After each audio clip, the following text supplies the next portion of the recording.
Tubers, welcome back. Been a hectic day. I have searched all over the internet for information about my SS14. Chew Man was helping me out, and some of the other guys. Saturn 5. Thanks, guys. Farmall, thank you. I've had a lot of help out there, but it's kind of good news and bad news in a way. Briggs contacted them and did some online, you know, the instant chat kind of thing. My motor doesn't exist, you know. So I went out to a buddy of mine. He's got a dealership. He takes care of all kinds of different things, you know, everything from weed eaters to snow blowers to, you know, tractors and everything. Mike Gillum, he did some searching for me on this thing. As it turns out, he got in his microfilm and found my engine. It does indeed exist, but Briggs has parts. But as far as, you know, if you're going to try to get online and get to the parts, you know, by pulling my particular tractor up, can't do it for whatever reason. It's the can't remember. Hang on just a minute. Let me get my 10 and I'll show you the number and everything. Oh, okay, guys. 320421. Okay. If you go by that, you know, the model number, it won't pull anything up. But he did some backing in and out and squirreling around with the microfilm, you know, squirreling into that. And he got me some parts. So Mike, thanks a lot. I appreciate that. Also, another thing he hooked me up with. You guys are really going to like this. Repairman's Handbook for Briggs & Stratton. Everything from 1919 to 1981.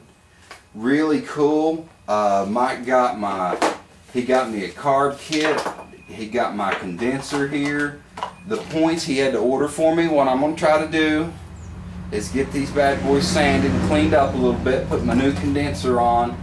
Hopefully you know, everything's cool around the flywheel with all that ignition there. I hope. Got my carb kit in here. He actually had my float down there. Blew me away.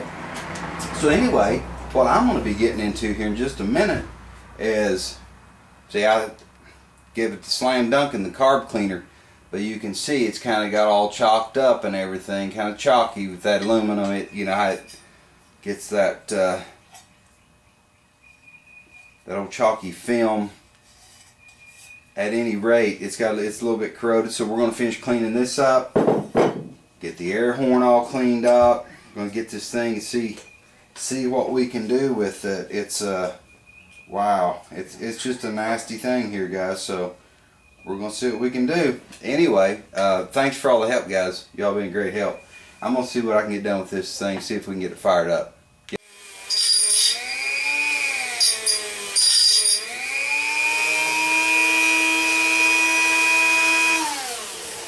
Tubers, still working on the carb here.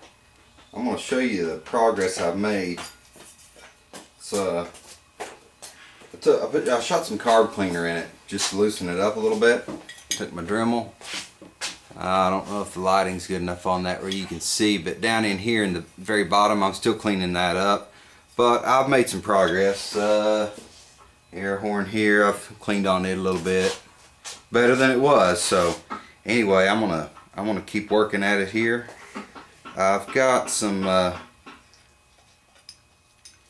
it corroded. I'm just going to surface that real lightly. I want a good seal there, but it's got a raised edge, so I'm going to surface that, and then we'll forge ahead here. So I just want to give you guys just a bit of an update. Hoping to get this together within the next half hour after cleaning it and everything. So anyway, I'll catch you guys in just a minute or two.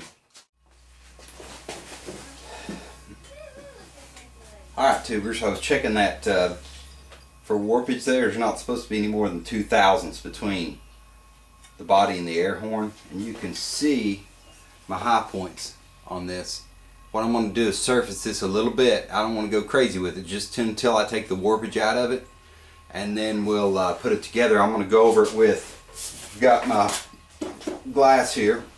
I'm going to go over it with some 120. And then I'm going to finish it off with some 800. Maybe just a few strokes.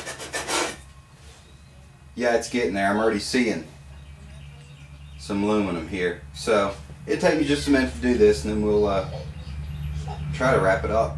Got my carburetor tools out. Got a few things ready here. I went ahead, got my gasket on, making sure I wasn't covering anything I wasn't supposed to. You know, get the gasket on the right way. This one, you can't get it wrong with it.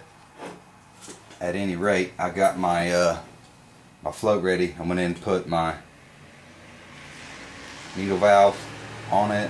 Okay, just gonna drop it in here and get my pin put through it. What they, according to the manual, it's about like every other float. You know, you just want it level. You know.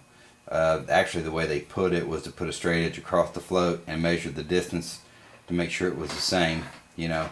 But the old eyeball method will work fine for that application. I just took this screwdriver and knocked the sides down a little bit on my grinder so that I could get the nozzle installed up in here. Otherwise, I would have tore my threads up pretty bad. Hopefully, yeah, it looks like somebody's already done it. I'm hoping to get this in here. You can see, well, I don't know if you can see or not, but somebody's taken a screwdriver and got into those threads pretty bad. I'll see if I can get this in. I don't want to foul the threads on my nozzle though. We'll see if we can kind of take it easy here. See if I can. It's starting kind of hard. Man, this is bad. Tell you what, I'm gonna take my old nozzle and see if I can get this going. I don't have a tap anywhere near that, so we'll see if we can get some threads fixed here, and then we'll put the real nozzle in. Alright dudes, we've got a flow jet carburetor put together. I went ahead after I got my nozzle in there. I went in and put my main jet in. And on this one, I left this at the factory setting, just the way it came from Briggs here. With that, I'm not going to tinker with it. What we've got here, it said you run the idle jet in, just back it out like 1 1/4. So if I understand everything correctly, I should be good to go for just a start, and then I can adjust them. That's down the road, obviously. So one thing I do have to do, I've got the gasket for it here, but for my intake I've got to make a couple of gaskets where it mounts on the head. That's not on at this time. I'm gonna get my intake over here, make a couple of gaskets. I've got my material here, and I've got my punches. I'll get those out, and then we'll be making gaskets. So anyway, well, at least we've got a carburetor, and that's really awesome. So I'll catch up with you guys in just a bit.